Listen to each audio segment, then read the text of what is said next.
31 kriminal, 31 sampah bisa membalik kehidupan mereka ketika mereka mengatakan, ya saya mau pada tawaran ini.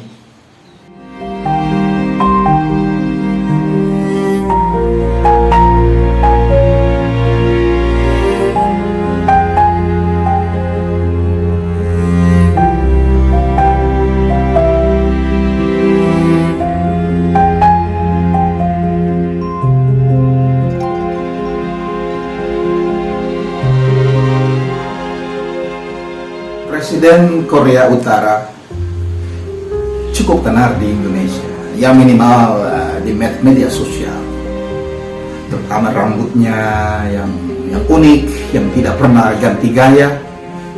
Namun jangan dikira dia presiden yang sangat berkuasa. Di tangannya ada sejumlah nuklir, di tangannya ada ratusan peluru kendali, ada misil yang siap ditembakkan, dan berkali-kali didemonstrasikan seberapa jauh jangkauannya, seberapa mampu dia melakukan kerusakan jika dia mau. Berkali-kali dia tembakkan, bahkan mengarah ke Jepang, atau bahkan terakhir dia mengatakan, misil saya mampu menjangkau hingga Guam di Amerika Serikat. Tentu bayangkan jika peluru kendali ini di kepalanya kemudian diberikan nuklir, dia menjadi misil berhulu nuklir. Anda bisa bayangkan kengerian yang ditimbulkan oleh senjata yang sangat mematikan. Banyak publik membuat humor ataupun cerita tentang rambutnya atau tentang perilakunya, yang bahkan bisa menembak jenderalnya sekalipun hanya karena mengantuk saat dia bicara dan jenderalnya tidak mendengar misalnya. Namun tahukah Anda, kakeknya hendak dibunuh. Bukan dibunuh oleh pengkhianat di dalam negeri, bukan mau dibunuh oleh Amerika ataupun agen Mossad atau dari manapun, namun oleh saudaranya sendiri dari Korea Selatan. Pada waktu itu memang konflik Korea Selatan sedang di puncak-puncaknya. Korea Selatan dan Korea Utara memang tidak pernah secara resmi berhenti dari saling memerangi. Sesungguhnya mereka dalam situasi setiap saat bisa kembali perang, dan itu yang sangat menakutkan bagi kita, bagi dunia bahkan. Tidak heran berkali-kali PBB sekalipun bisa turun tangan hanya untuk mendinginkan amarah dari Presiden Korea Utara.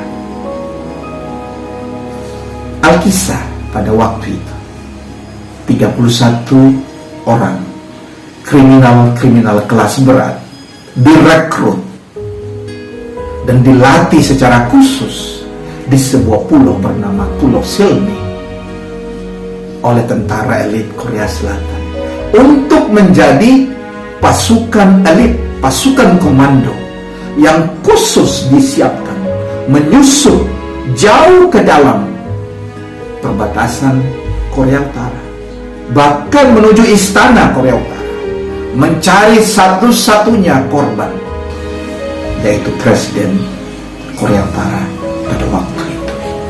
31 orang yang sesungguhnya sudah tidak hidup lagi karena mereka hanya menunggu eksekusi mati, direkrut secara rahasia. Bahkan di film yang akan kita nonton bersama di dalam video ini, dan Anda akan nonton kemudian masing-masing di rumah ataupun dimanapun Anda akan menonton, di dalam film yang berjudul Silmido,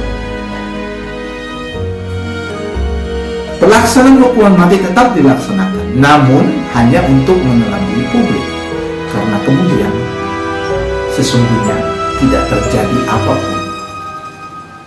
Dan orang-orang ini kemudian direkrut, dibawa ke Pulau Silmi dan dilatih secara khusus dengan cara-cara yang sangat brutal, bahkan mungkin melebihi the best of the best commandos in the world, selama 2 tahun untuk menjadi pasukan yang tidak akan gagal melaksanakan misi yang super rahasia dan super sensitif, yaitu menghabisi nyawa pemimpin tertinggi Republik Komunis Korea Utara.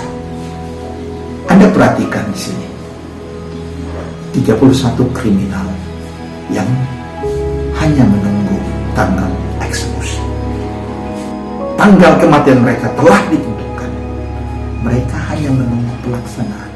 Mereka seperti sang penyanyi menghitung hari-hari ketika hidup mereka akan diselesaikan secara hukum, diselesaikan once and forever. Namun situasi politik memberikan mereka kesempatan yang sangat unik. Seketika dari kriminal, dari orang-orang yang dianggap sampah masyarakat, mereka menjadi pahlawan-pahlawan nasional. Bahkan mungkin akan menjadi pahlawan-pahlawan banyak negara. Karena Korea Utara sungguh dianggap minimal bagi sebagian orang, sebagian negara di dunia, sebagai ancaman global.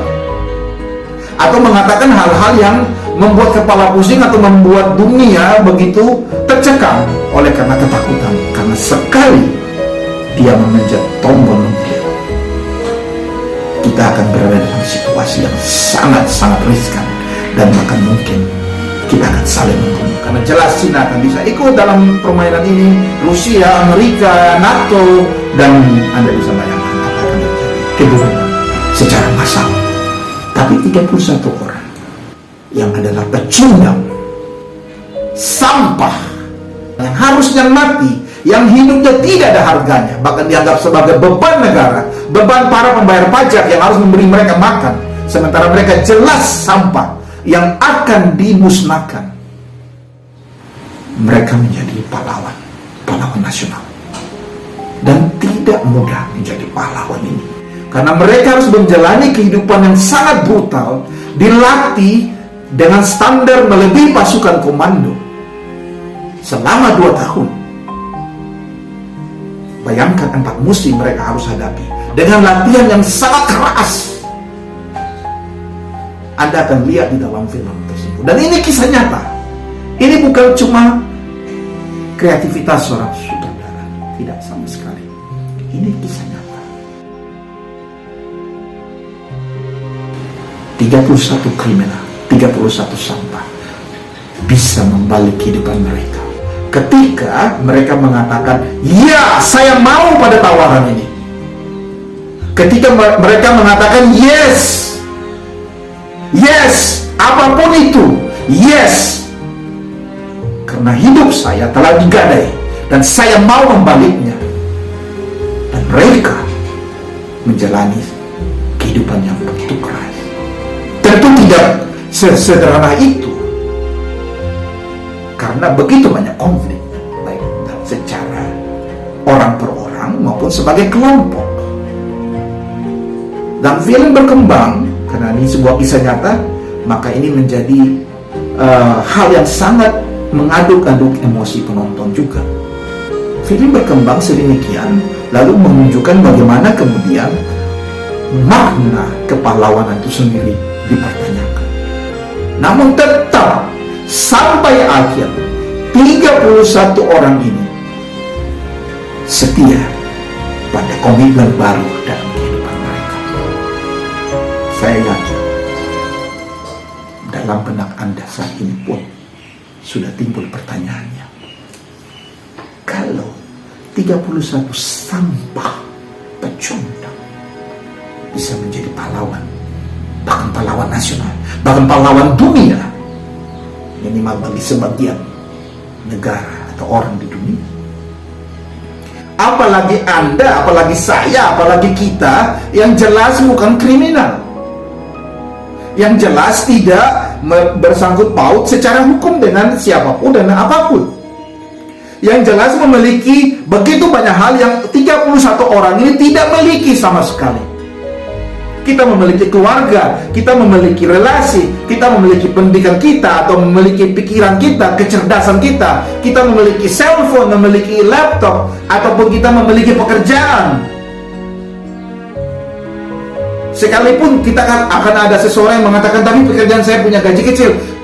Bayangkan dengan 31 orang yang bahkan kehidupan mereka pun tidak mereka miliki sama sekali, karena mereka siap dieksekusi. tanggal kematian mereka telah ditentukan oleh negara. Tentu 31 orang ini tidak pernah membayangkan akan mendapat kesempatan seperti itu. Namun disitulah trik kehidupan ini. Saya ulangi, disitulah trik kehidupan ini. Kita seringkali mendapatkan kesempatan yang kita tidak pernah duga. Bahkan ketika peluang ditawarkan itu masih dalam bentuk yang masih mentah, atau masih kecil, atau belum cukup besar sehingga belum cukup terang atau kelihatan bagi kita. Namun kita bisa membaca, atau hati kecil kita bisa membaca, ini semua. Dan kalau saya tidak pernah mencobanya, saya tidak akan pernah tahu. Dan ketika saya mencobanya dan terbukti ini bukan peluang, toh tidak ada kerugian. Yang ada tetap keuntungan karena saya belajar sesuatu. Mengambil langkah ini, mengatakan yes, saya mau. Yes, apapun itu, ya apapun itu. Itulah kunci yang bisa kita pelajari dari 31 kriminal yang tadinya siap dieksekusi. Kehidupan selalu memiliki trik tersendiri, selalu menawarkan trik tersendiri. Bahkan boleh jadi setiap hari trik selalu ditawarkan kepada kita, peluang ditawarkan kepada kita, pintu-pintu kecil, bahkan ketika pintunya masih terkunci, namun kita tetap bisa mengintip dari celah yang kecil itu, dan kita bisa melihat sesuatu yang lebih besar di luar sana. Ini sungguh kisah nyata, bukan sekedar film. Dan ini bisa menjadi kisah saya dan kisah Anda. Terima kasih untuk perhatiannya. Selalu kita ingat bersama, kita berkat, dunia terberkati.